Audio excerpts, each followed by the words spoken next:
The damper pedal. That's the first pedal, one to the left, to the right, on the piano. That's probably the only one you can see me using right now. Pushing it down, bringing it up. So what does this pedal do, and why was it called the soul of the piano by the great pianist Paderewski back in the early 1900s? I happen to agree with him. And let's talk about the pedal. First of all, it is the one to the right.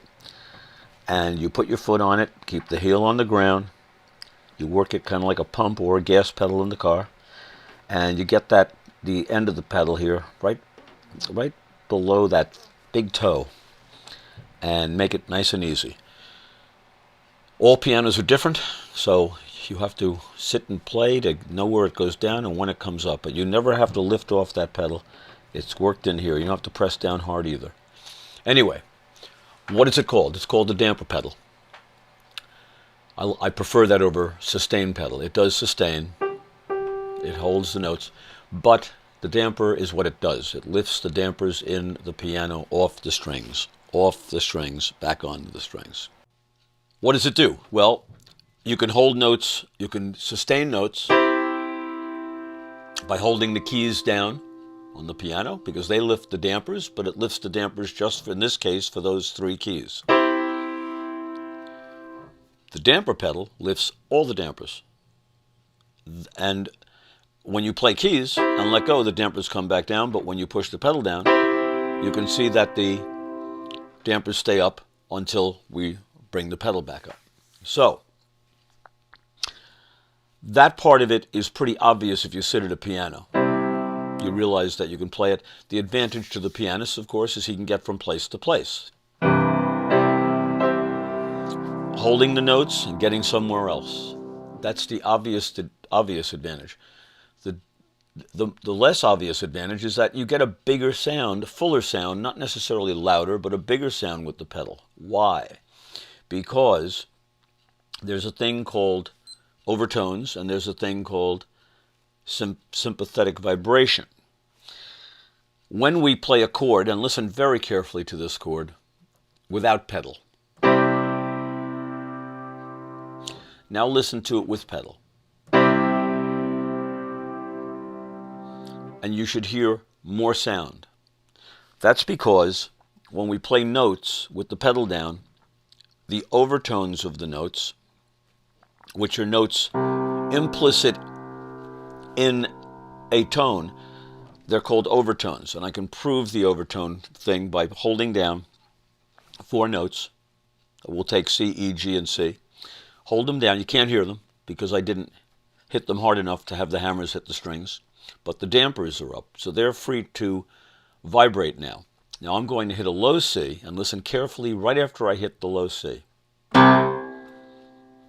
You'll hear a chord. And when I let go of the keys, it goes away. Therefore, when I hit this key, without pedal, you don't hear all those notes. But when I do use the pedal, you're hearing the overtones. Therefore, the sound of hitting those keys is different. It's fuller. So, now let's always remember that when you use the pedal, you get the fuller sound. So let me play a piece. Okay? All right, now, so we want the fuller sound, so we use the pedal. But in this case, let's talk about a particular use of the pedal called legato pedal. Legato pedal is where you play something and you want to connect to something else with no space in between them. So moving my hands from here to here, you didn't hear any space between them. But if you look at what my foot was doing, I was pushing the pedal down with the first chord and then changing it for the second chord, but I was not changing it ahead of the second chord. Or you would have heard that, and of course we have the silence in there. I was waiting to play the second chord. Now why did I lift it up and put it back down? To get rid of the first chord. So here we are. I'm going to press it down with the first chord. Now I'm going to do an up-down on the pedal when I hit that second chord. That got rid of the first chord and caught the second chord. My hands were mostly not on the keys. If you look, I'll do it again. And that's done largely by ear. If we did hold the pedal through, we would have this. But as you can see, we didn't get rid of the first chord, so we have a lot of conflict in there with the notes. Okay, so the legato technique is one that uses what I call the up-down. Up-down, up-down, up-down. Okay, now, that's not the only way we use the pedal. Remember, we use it to sustain, and in that case, we're using it for that. But we also use it to just sometimes touch part of a piece. We'll take a piece by Bach, who never heard the piano, never heard a pedal, but in common practice nowadays, we certainly play his music on the piano, and we do use pedal. First, I'll play a little without the pedal. Listen carefully.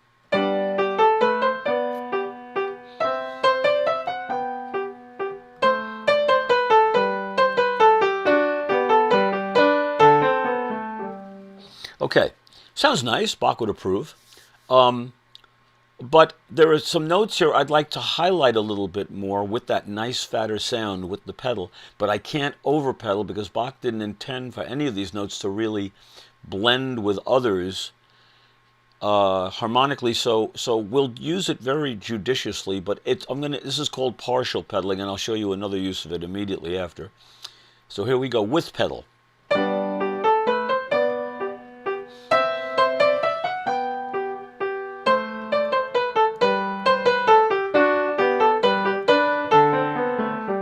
And you can see I was using it very quickly sometimes and hanging here and then a quick one, touching it. An interesting use of partial pedal would be in ragtime, where the left hand of the piano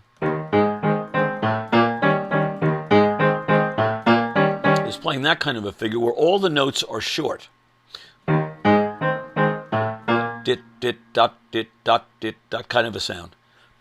But with the use of partial pedal, I can make them in groups of da-dit, da-dit, da-dit, da-dit by using it pretty much on the beat this way. On the first beat, on the and. On the first, second beat, on the and. Watch. And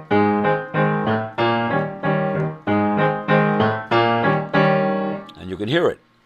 You can hear that the articulation is entirely different, even though my hand is still playing short notes. Do it again, a little slower.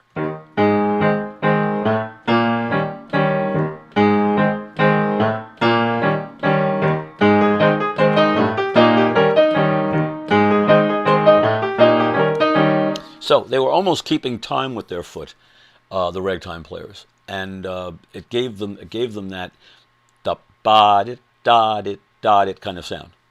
Now, what about staccato notes? Do we ever use pedal on staccato notes? Yes, we do.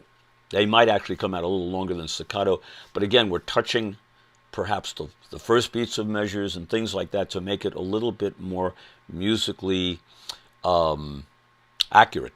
So take it first. Let's do it without the pedal.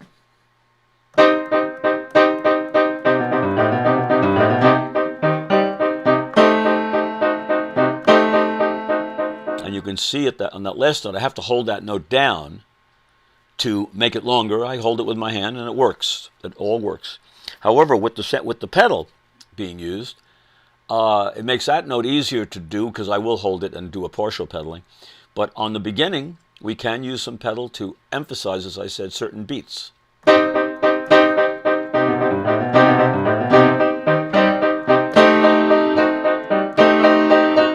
And you can see what I mean. You get more sound out of it that way. There is a type of pedaling called half pedaling. I guess it's rare. It may be a little bit more common than I think, but it's when you want to play a note, and rather than cut it right off, we want it to kind of disappear. So what we do is you got to know your piano pretty well for this, and if you're playing a new piano, you got to work at it a while to be able to get it. But if you listen carefully, and I lift the pedal about halfway and go right back down, you'll see I didn't kill the note entirely again. And it's almost gone now. And of course, now here it's there. There it's gone. There's a piece by William Gillock called Serenade, and it does this figure. And I always found out that holding that pedal down the whole time, I don't want to do that. I want these notes to almost have a partial pedaling to them. But I'm lifting it up not quite all the way, and by doing that, I can keep that bass note going just long enough for that first bar and keep the upper part cleaner. Watch. Our bass note stayed almost the whole time. By the end, it was gone. But this way, these guys didn't get into this kind of a sound where it gets a little muddier.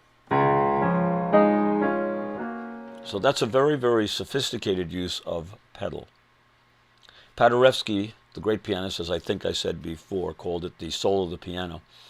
And it's amazing how the pedal, when used, there's no proper way to use it. It really is a matter of taste. It's kind of like how much salt you like on your food.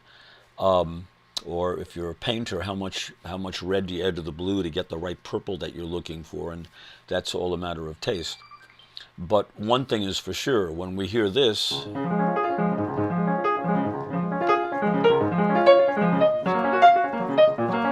obviously, Bach might be impressed because it's those short little quick notes, but when you push the pedal down,